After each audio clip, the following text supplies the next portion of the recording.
Well, good evening and welcome to Tucker Carlson Tonight. Today, President Trump signed a pair of executive orders fulfilling his pledge to implement what he called extreme vetting for arrivals from dangerous nations, mostly in the Middle East. The order blocks Syrian refugees from entering the country until a stronger vetting process can be implemented. The orders also suspend all refugee arrivals for a period of the next 3 months and cap total refugees at 50,000 for this year. That's less than half of the previous limit. The orders are already being labeled a Muslim ban by critics who say they won't actually make this country any safer. One of those critics is Kevin Appleby. He's director of migration policy at the Center for Migration Studies of New York, and he joins us on the set. Kevin, it's good to see you tonight. Thanks for having me. So I think the kind of core question around the entire refugee issue is, why does bringing in refugees from places like Syria benefit American citizens? What's in it for America? Well, first of all, it's soft power. The U.S. has soft power. They're able to help other countries who share the burden of the refugees, and in that way, they're able to negotiate other issues with them and that they're interested in, that they're in our vital interests. It's also a humanitarian gesture. I mean, we're a nation of immigrants. We're a nation of safe haven. A lot of these Syrians are fleeing terror themselves. Yes. They're very vulnerable. Mostly women and children are coming here. They're not threats, and they go through more security checks than any arrival to this country. It's usually a 2 to 3 year process for one Syrian to get into this country. So they're very well vetted. They're not security risks. I don't understand why the president is banning them from coming in, because we need to provide support to this situation. Okay. I mean, I don't think anybody doubts that a lot of these are decent people fleeing the worst possible circumstances. But I want to get back to a question that I think it's fair to ask, and I just want to flesh out your answer a little bit more. What is in it for American citizens? It's also fair to ask, why should we pay for this? And there is some risk. There's always going to be some risk. Mm-hmm. Why should we assume that risk? You said it's because other countries like it when we do it, I think is what you said. No. What do we get out of that? Let's talk security. I would argue it makes us more secure than less secure, because what ISIS and other extremist groups want is exactly what the president gave them today, a war between the West and Islam. It's a recruiting tool for them.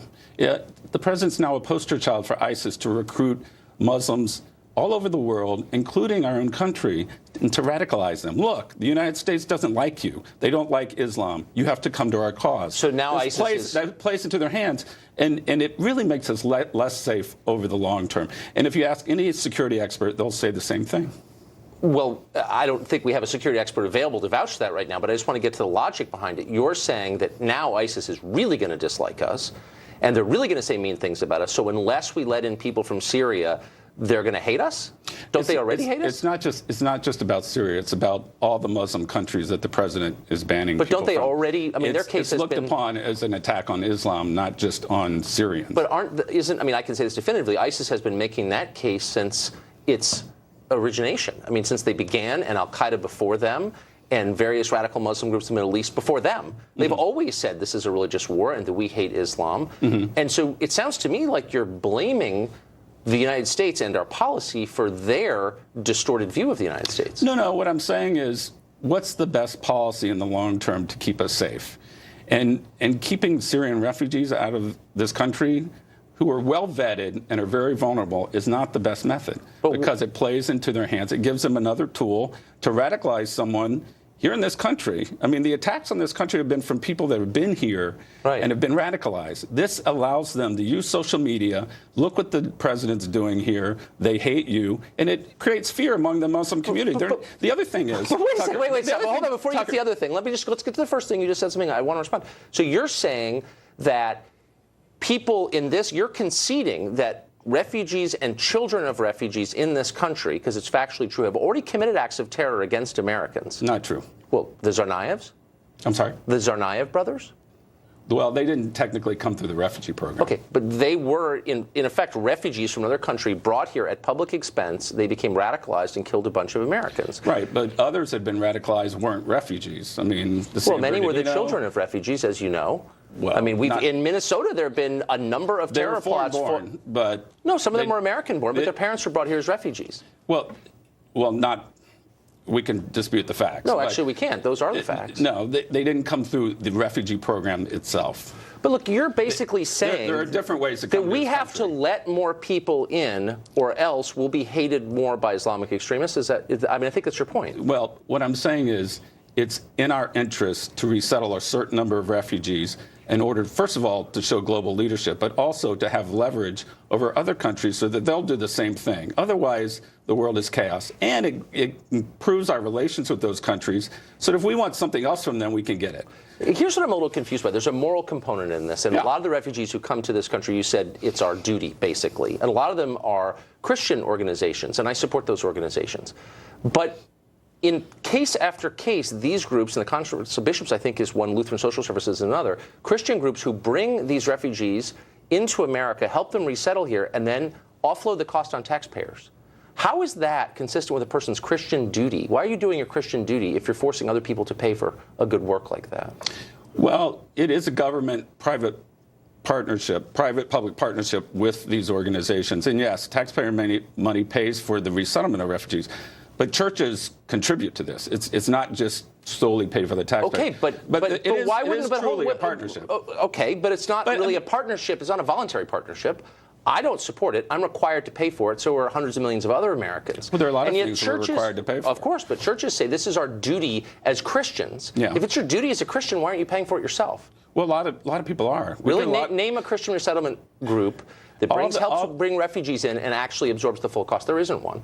Not the full cost, but they contribute costs from their parishioners and others who want to help these people, not only in money, but in time and energy. But I don't understand. I mean, how can you claim you're being virtuous if you're forcing someone else to pay for it? If I rob you at gunpoint, of course you are. They do it on their own. No, because you're using government money taken by force from taxpayers to finance something you think is virtuous. Well, you can say that about a lot of issues. Yeah, but you're making a moral claim to it. You're saying we're good people, we want to do good works, and my question is then why wouldn't you pay for those works? If I rob you at gunpoint and take that money and put it in a collection plate, I don't get credit from God from that, do I? I guess we'll all find out. But no, but it's a sincere question. If it's your Christian duty, why wouldn't you pay for it? Well, the truth of the matter is that we do pay for it in a lot of ways. No, actually, the truth is you don't. The Catholic bishops, a huge part of this budget comes from taxpayers, and the cost of refugee resettlement and the ancillary costs, education, healthcare, housing, food, are borne almost entirely by taxpayers. And so my question is, if you're doing it, if it's a good work, why wouldn't you pay for it? Well, we're going around in circles here. No, but you haven't answered the question.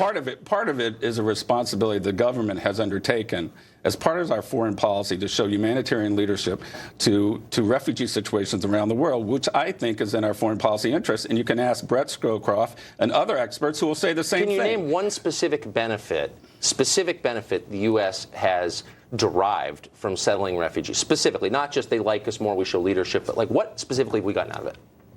I think we've increased security in nations throughout the world. They become destabilized when you have too many refugees in a certain country or a certain area. Name one country that's become much more stable because we've allowed its refugees to move here and paid for their resettlement. I'll talk about countries that have not become unstable because we've helped them. No, I'm just asking for one tangible, Lebanon, for example, tangible benefit.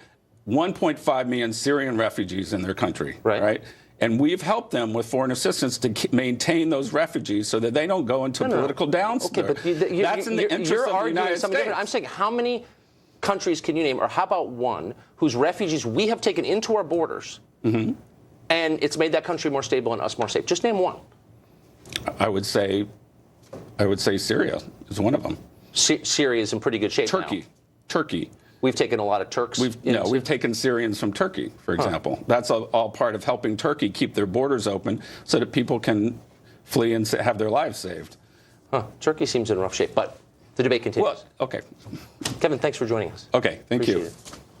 Well, more debate tonight. We're going to talk to a Democratic congressman who has opposed the border wall that appears to be on its way. That's coming up. First, more details on Trump's new executive orders. They're just the latest wave of decrees to emanate from this administration. Fox News correspondent Trace Gallagher has been following him, and he's here with